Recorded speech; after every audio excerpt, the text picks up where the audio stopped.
hindi ko pa alam kung kailan babalik po yung pag-iisip niya. Kaya lang sabi ng doktor, mga idol,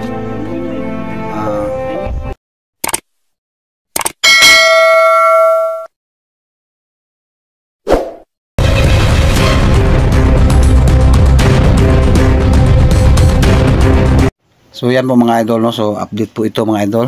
So naalala nyo mga idol na yung nabaril at saka nilibing nila. So ito na po siya mga idol. So medyo humihilo na po yung sugat niya sa may ulo dahil tinahi po. So hindi ko muna yun papakita yung mukha niya. Protection na po sa kanya po mga idol. At saka sa pamilya niya kung nasaan po yung pamilya na ngayon. So ito rin yung nagbabantay, yung pamangkin ko, anak ng pinsan ko mga idol. So yan, medyo mihilo na po yung sugat niya, pero sa loob niya mga idol medyo masakit pa, ang sabi ng nagbabantay. So bilis po tayo mga idol, no? Medyo okay na po siya at ang sabi ng nagbabantay, hindi pa rin daw magsasalita at minsan nagwawala mga idol. At hindi na niya makilala yung sarili niya. Sa ulo siguro niya mga idol. Kaya yan,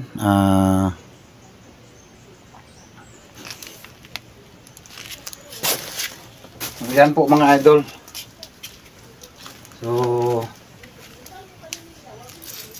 grabe talaga yung naranasan niya. So hindi ko muna papakita yung mukha niya mga idol. Ang sanay improvement niya. Improve niya. Istorya na sa dili pa. Kung ipakaw na ni mo ni. So yan mga idol, medyo gumagalaw naman siya. Pero hindi ko pa alam kung kailan babalik po yung pag-iisip niya. Dahil ang sabi ng doktor mga idol, natamaan ng bala yung utak natin na magdadala ng isip kung anong plano. So natamaan daw mga idol. So hindi ko alam kung kailan to makakabalik sa pag-iisip niya. So bale na admit siya po to siya mga idol, no?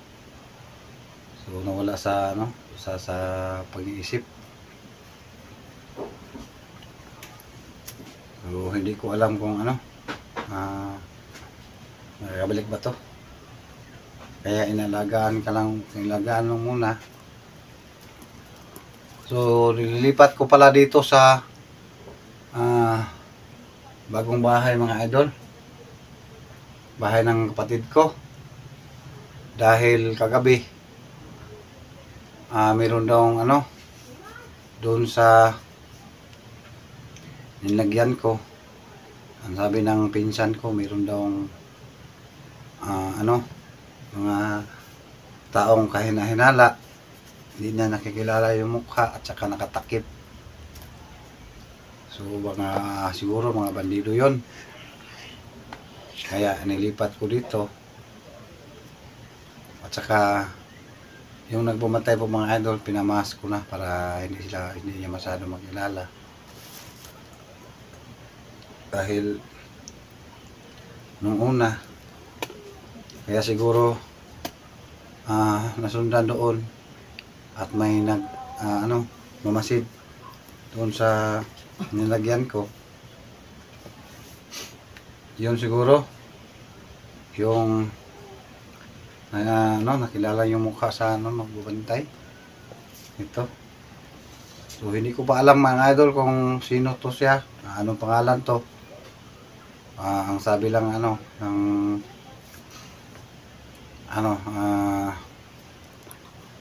hindi pa namin ito napapangalanan at nasa mga ang edad nito siguro mga idol nasa mga 15 15 or 16 years old siguro. Kaya hindi ko alam mga idol. Grabe pong survivor po niya mga idol. Kahit sa ulo siya natamaan. So makikita niyo mga idol. So dito yung yung nasugat niya sa ulo. So medyo ginugupitan lang po. Para matahi yung ulo niya. So yan. Ipakaw ni mo ni. Ipakaw ni ganina. Niliguan ni mo ni. Pero lagay ko ng ulo ha. Kama niyang samad ba. Kailang kay ko na. Importante ang lawas lang mapunasan. Ang ulo niya.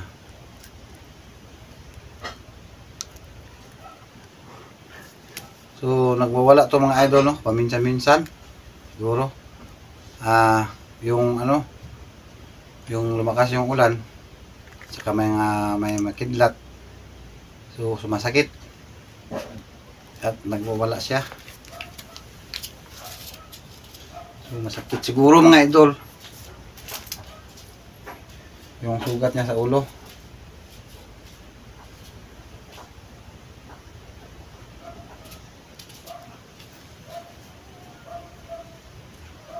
So yan mga idol no, in-update ko muna to. Bago ako pumunta sa naruunan sa asawa ni Luga mga idol. Gawa po tayo ng paraan doon kung paano namin maliligtas yon yung asawa ni Luga. So in-update ko muna to sila kung para makita nyo mga idol kung ano na ang improvement sa itong naligtas ko. So bless po tayo mga idol na nakasurvive po siya. At saka nanghihingi din ako ng kunting gamot sa barangay mga idol, pero hindi talaga sapat dahil alam niyo naman yung barangay mga idol, kung mayroon kung andun lang sila mayroon, yan lang po yung bibigay. So makabili din tayo sa butika. So hindi ko alam mga idol kung saan pa ko kukuha para lang magamot na to at tuluyan ng mahilom yung sugat niya. Yan, wala pang isang buwan siguro mga idol. So hindi ko na naalala kung anong pizza yun, anong weeks yun. Kaya yan,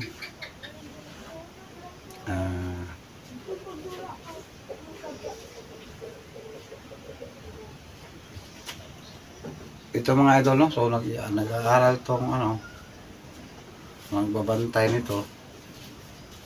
So meron din akong isa na naka-assign ng kapatid niya. So hindi ko lang muna binibidyohan dahil baka pati siya mapahamak din. So yan, grabe talaga mga idol no? Yung sana tulungan niyo ako mga idol sa pag-pray nga sana tuluyan na itong gumaling mga idol para makauwi na yun sa kanilang bahay, makauwi na itong naligtas ko. So siguro nag-aaral pa itong mga idol at hindi ko alam kung saan lugar to siya at siguro makakauwi to siya kung babalik na yung pag-iisip niya.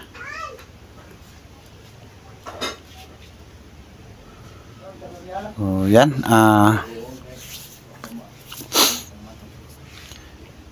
medyo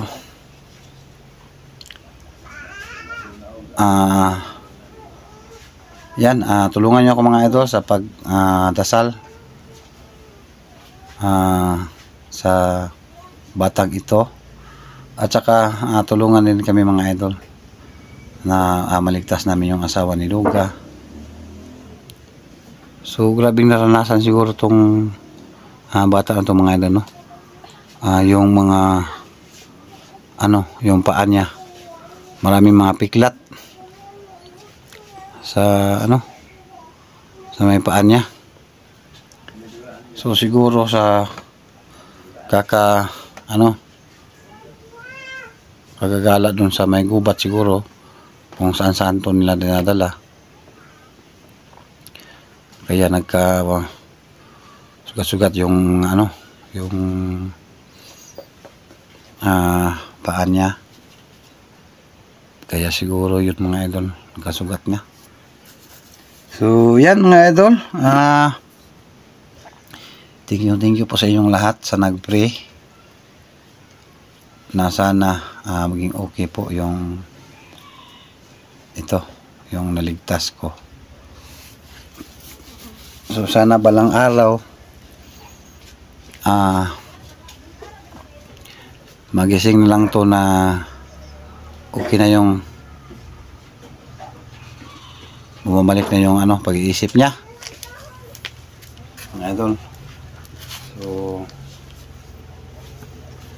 yan mga idol, thank you sa inyong lahat talaga, sa lahat po na nag-pray. So mag-love shout out pala sa inyong lahat mga idol. So abang-abang po kayo sa live ko mga idol. Abang-abang po kayo mga idol, mag-live shout out po tayo. Magpapasalamat ako sa inyo lahat mga idol na nandyan kayo. So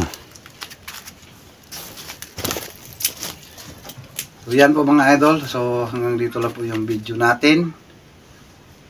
At God bless po yung lahat mga idol. At thank you. Tulungan niyo ako magdasal mga idol na sana maging okay na to mga idol. At thank you sa inyong lahat. At God bless po sa mga idol.